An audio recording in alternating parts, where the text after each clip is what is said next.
Queridos amigos y amigas que tienen la paciencia de escucharnos unos pocos minutos para hablar de los temas centrales de la vida económica, social, política, humanista, cultural de Costa Rica. Hoy voy a hablar de un tema del que se ha estado discutiendo mucho en estos últimos días.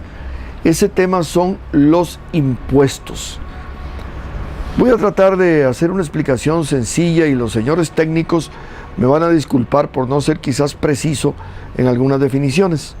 Los impuestos es el dinero que recauda el Estado costarricense para hacerle frente a los gastos ordinarios del gobierno.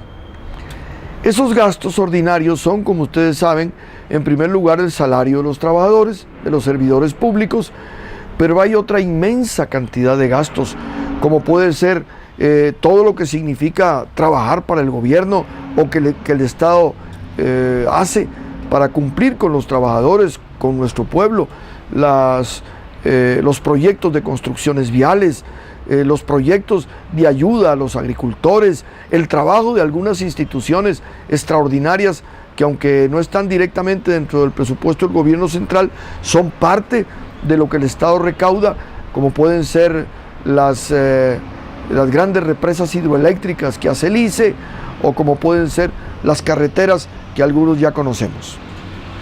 El Estado no puede funcionar si no cobra impuestos. Ahora bien, ¿quiénes pagan los impuestos? Y aquí volvemos a hablar y a caer en un tema bastante llevado y traído. Los que pagan la mayor parte de los impuestos es la gente común y corriente, la gente de clase media o incluso de sectores sociales menos favorecidos que utilizan sus recursos y con esos recursos pagan impuestos. Esos impuestos son los llamados impuestos indirectos. Son los impuestos que reciben, que pagan los que gastamos. Cuando alguien se toma una cerveza, paga un impuesto. Cuando alguien compra una libra de arroz y frijoles, paga impuestos. Cuando alguien compra los cuadernos de los chiquitos, paga un impuesto. Cuando alguien compra los útiles escolares o los uniformes, paga impuestos. Cuando un trabajador público está obligado a decir cuánto gana y le descuentan de su salario o de su pensión o de lo que sea que reciba una determinada cantidad de dinero, está pagando un impuesto. Todos esos impuestos se suman y le sirven al Estado para hacerle frente a sus múltiples, a veces enormes, obligaciones para cumplir, aparentemente o supuestamente, con sus obligaciones con la sociedad, con el pueblo que los eligió. Pero resulta que los impuestos, a veces, como ocurre también con el Producto Interno del que hablamos el otro día, al igual que eso, los impuestos se distribuyen muy mal. Los ricos son los que menos impuestos pagan. ¿Por qué? Bueno, porque encuentran miles de formas para ocultar sus verdaderos beneficios, sus verdaderas ganancias, porque los impuestos no son impuestos crecientes. Eso quiere decir que entre más se gana, más se paga, porque hay miles de formas de evadir, y en Costa Rica es casi un deporte nacional la evasión de los impuestos, y por otra razón aún más grave, porque la mayor parte de los impuestos no se recaudan de las ganancias de los grandes empresarios o de los capitalistas, sino que se recaudan de lo que les hablaba antes, de lo que la gente gasta.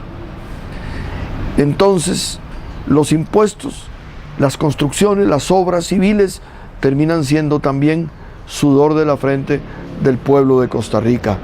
Es necesario que la política tributaria obligue a los que más tienen a pagar más, que la política tributaria se concentre en los grandes comerciantes, en los grandes exportadores, en los grandes industriales, en las grandes corporaciones, porque si queremos favorecer a los empresarios nacionales, en lo que muchos no estaríamos en contra, pero entonces que se le cobren a las grandes corporaciones de las zonas francas, a las grandes empresas que utilizan la inteligencia de nuestros jóvenes o que vienen a Costa Rica y exportan al mundo entero, a que paguen los impuestos que no le pagan al fisco, que no le pagan al Estado costarricense.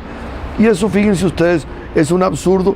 Resulta que muchas de las grandes empresas, no voy a citar nombres, pero todos las conocemos, pagan impuestos en sus países de origen. Pagan impuestos en los Estados Unidos, pero no pagan impuestos en Costa Rica. Los impuestos para que los que más ganan, los que más reciben, los que mejores negocios hacen, paguen, y que el pueblo, el que tiene que ir a comprar la comida, la pulpería, la ropa para los hijos, los cuadernos para los niños, el que tiene incluso que ir a hacer un pequeño viaje a la playa, que casi no paguen o que no paguen del todo. Eso es una de las razones por las que yo quería hablar de este tema de los impuestos, porque ahora aparentemente el gobierno va a crear nuevos impuestos, nuevos mecanismos de cobro a la población, y es bueno que ustedes sepan entonces algunos criterios como estos que les he externado. Agradezco mucho que me hayan escuchado y, como siempre, a sus órdenes, este servidor y amigo Álvaro Montero Mejía.